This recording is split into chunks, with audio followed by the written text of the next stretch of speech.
हुकूमत ने साबिक पुलिस अफसर आफ्ताब सुल्तान को नया चेयरमैन नैब तैनात कर दिया है। यह फैसला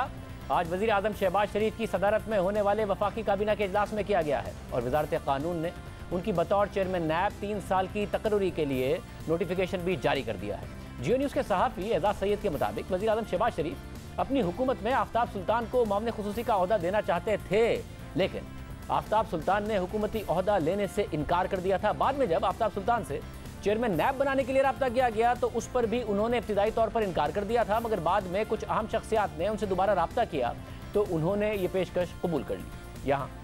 नए चेयरमैन नैब आफ्ताब सुल्तान का मुख्तसर प्रोफाइल आपके सामने रखते हैं। आफ्ताब सुल्तान का ताल्लुक पुलिस सर्विस ऑफ पाकिस्तान से रहा है। उन्होंने 1977 में पुलिस सर्विस ज्वाइन की थी और अपने करियर के दौरान कई अहम मौके पर अहम तरीन और हसास ओहदों पर वो फाइज रहे। मुनफरिद बात यह है कि आफ्ताब सुल्तान पीपल्स पार्टी और नून लीग दोनों के अदवार में यानी 2011 और 2013 में पाकिस्तान के सबसे अहम सिविलियन खुफिया इदारे इंटेलिजेंस ब्यूरो यानी IB के सरबरा तैनात हुए, जबकि 2013 के इंतखाबात के वक्त वो IG पंजाब के ओहदे पर तैनात थे। पहली बार आफ्ताब सुल्तान को 2011 में पीपल्स पार्टी के दौरे हुकूमत में वज़ीर आज़म यूसुफ गिलानी ने DG IB तैनात किया था, मगर बाद में साबिक वज़ीर आज़म राजा परवेज अशरफ ने आफ्ताब सुल्तान को DG IB के ओहदे से हटा दिया था और जून 2013 में वज़ीर आज़म नवाज शरीफ ने आफ्ताब सुल्तान को दोबारा DG IB तैनात किया था और 2018 तक वो इस ओहदे पर काम करते रहे। इसके अलावा 2014 के तहरीक इंसाफ के धरने के दौरान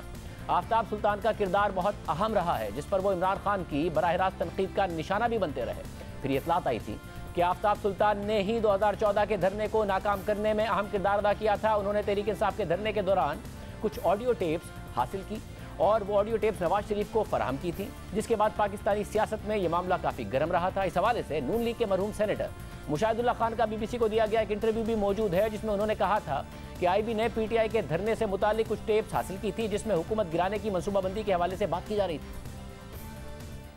कुछ ऑडियो कैसेट्स प्राइम मिनिस्टर साहब को मिली जो शायद IB ने टेप की थी, उसमें ओपनली यानी कि कॉन्स्पिरेसीज की बातें थी, उसमें कि क्या करना है, कैसे करना है। प्राइम मिनिस्टर हाउस में जो ज़हीरुल इस्लाम अब्बासी साहब थे उनकी आवाज़ थी। कोशिश की जा रही थी कि प्राइम मिनिस्टर और आर्मी चीफ के दरमियान कुछ इस तरह की खलीज और इख्तलाफात पैदा करके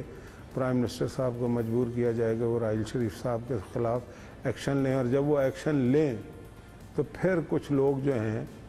वो मतलब कि उस एक्शन को ना होने दें और उसको सबको अंडू करके ख़ुद वो जो है इक़्तिदार संभालने की कोशिश करें।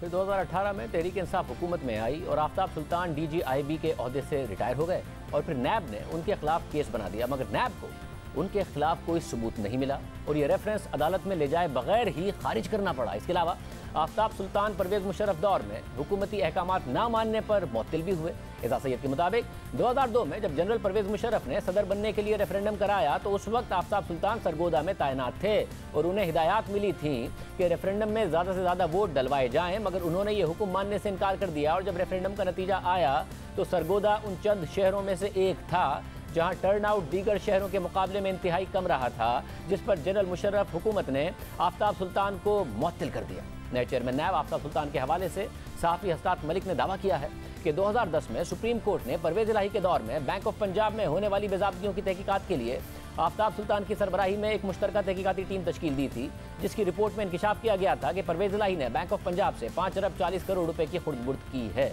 देखते हैं कि आफ्ताब सुल्तान अपने 3 साला दौर में नैब जैसे मुतनाज़े तरीन इदारे को कैसे चलाते हैं और ख़ुद को कैसे तनाज़ात से दूर रखते हैं, क्योंकि साबिक चेयरमैन नैब जैसे जावेद इकबाल तो नैब की मुतनाज़े तरीन तारीख़ के भी मुतनाज़े तरीन चेयरमैन रहे। उन पर ओहदे को इस्तेमाल करके ख़वातीन को हिरासा करने के इल्ज़ामात लगते रहे। अपनी वीडियो की वजह से इमरान खान की हुकूमत के हाथों ब्लैकमेल हुए और उनके मुखालिफिन को टारगेट करने के उन पर इल्ज़ामात लगते रहे और ये नज़र भी आया कि उन्होंने अपोजिशन की तकरीबन सारी क़यादत ही जेल में डाल दी और तहरीक इंसाफ के रहनुमाओं के केसेस एक एक करके ख़त्म कर दिए और ख़ुद सुप्रीम कोर्ट ने उनके दौर में नैब को सियासी इंजीनियरिंग के लिए हथियार के तौर पर इस्तेमाल किए जाने का इल्ज़ाम लगाया, मगर इस सब के बावजूद ना तो सुप्रीम कोर्ट ने उनके खिलाफ कोई नोटिस लिया ना ही कोई